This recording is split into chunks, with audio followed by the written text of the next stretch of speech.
వెంకటేశ్వర గారి దగ్గరికి వెళ్దాం. వెంకటేశ్వర గారు, ఏంటి సార్ ఈ కన్ఫ్యూజన్ ఏంటి? మీకు అలానే తులసిరెడ్డి గారికి, ఆంజనేయ గారికి, ప్రసాద్ గారికి అందరూ కూడా శుభోదయం. దీంట్లో నాకేమీ కన్ఫ్యూజన్ అనిపించట్లేదు. తులసిరెడ్డి గారు చెప్పినట్టుగా క్లియర్గానే ఉంటుంది కదా, లెక్కలు సరిపోతున్నాయి. 5:40 అంటే మనకు కాదు, రాహుల్ గాంధీ గారికి ఎందుకు ఆ కన్ఫ్యూజన్ వచ్చిందని. రాహుల్ గాంధీ గారు కూడా కన్ఫ్యూజ్ కాదు. నేను అనుకుంటున్నాను అంటే అక్కడ ఆబ్సెంటీస్ 16 మంది కనిపిస్తున్నారు. అవుట్ ఆఫ్ 540లో 293 ఎన్డీఏ కూటమి బలం అయితే 231 యూపీఏ అయితే అక్కడ వచ్చినటువంటి ఓట్లు కానీ చూస్తే మనకు 16 మంది ఆబ్సెంటీస్ కనిపిస్తారు. ఆ 16 మంది ఆబ్సెంటీస్ గురించి మాట్లాడుతున్నదే అనుకుంటున్నాను నేనైతే. అదేదో క్రాస్ ఓటింగ్ చేశారన్నది కాదు. ఆ ఆబ్సెంటీస్ గురించి ఏదైనా మాట్లాడుతున్నారో అనిపించింది తప్పితే అంత మించి మనకి ఎందుకంటే లెక్కలు కనిపిస్తాయి కదా, క్లియర్ గా లెక్కలు కనిపిస్తున్నప్పుడు ఇంకా క్రాస్ ఓటింగ్ క్వశ్చన్ లేదు కదా. అసలు అక్కడ క్రాస్ ఓటింగ్ అవ్వలేదు కదా ఎవరికి అయితే అనుకోవచ్చు.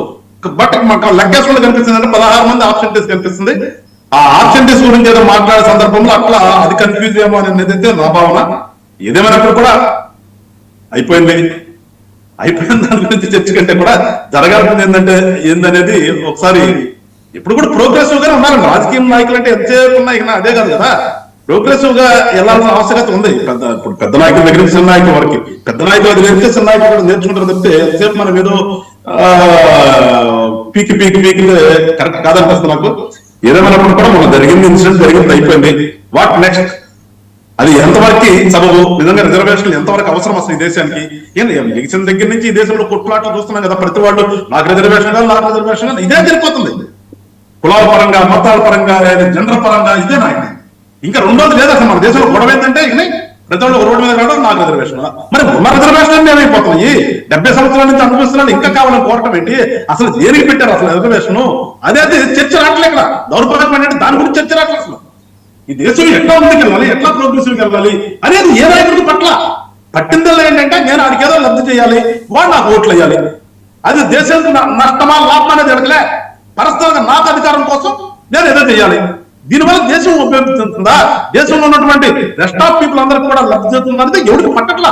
అది బ్యాడ్ అండి నాకు అనిపిస్తుంది. అసలు నాయకులు ఎటుపోతున్నారు, ఎటు తీసుకెళ్తున్నారు, మనం కూడా వాళ్ళ పెట్టదు అనుకున్నానని చెప్పున్నా. ఏ పార్టీ పడితే ఆ పార్టీ కూడా మా నాయకులు పెట్టింది తప్ప ఒప్పనేది లేదు అసలు. అది తప్పు అయితే తప్పని చెప్పగలిగేటటువంటి నాయకులు వాళ్ళ కింద లెవెల్లో ఉండలేకపోతున్నారు, ఉండలేకపోతున్నారు. ఇది ఒక దౌర్భాగ్యం దేశ రాజకీయాల్లో. ఇప్పుడు అందరూ ఎప్పుడు కూడా కరెక్ట్ కాదు, ఎవరు కూడా no one is correct always.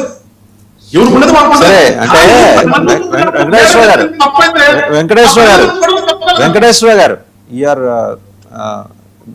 Going beyond the subject. నేను అడిగింది ఏంటంటే ప్రత్యేకించి రాహుల్ గాంధీ గారు చేసిన ఈ ప్రస్తావన మీద వాట్ ఈజ్ యువర్ సే? ఈ ఒక్క లెక్కల ప్రకారం మనకు కనిపిస్తాను ఏం లేదు, నథింగ్. అది ఆ ఆబ్సెంటీస్ 16 ఉంది, అది కంప్లీట్ అనుకుంటాను నేనైతే. బట్ నేను బియాండ్ అనేది ఎందుకంటే అసలు ఏం జరుగుతుంది దాని మీద ఖచ్చితంగా డిస్కస్ చేద్దాం, మళ్ళీ డిస్కస్ చేద్దాం. ఒకసారి శివరాం ప్రసాద్ గారి దగ్గరికి వెళ్దాం. శివరాం ప్రసాద్ గారు, ఏంటి ఈ internal understanding between the NDA alliance parties and Rahul Gandhi అనే అనుమానాన్ని జాతీయ మీడియా వ్యక్తం చేస్తుంది. అది దానికి ఊతం ఇచ్చింది కూడా రాహుల్ గాంధీ గారు పార్లమెంట్లో చేసిన ప్రస్తావన. ఇది ఎక్కడ తెలుగు మీడియా ఏం మాట్లాడలేదు దీని మీద.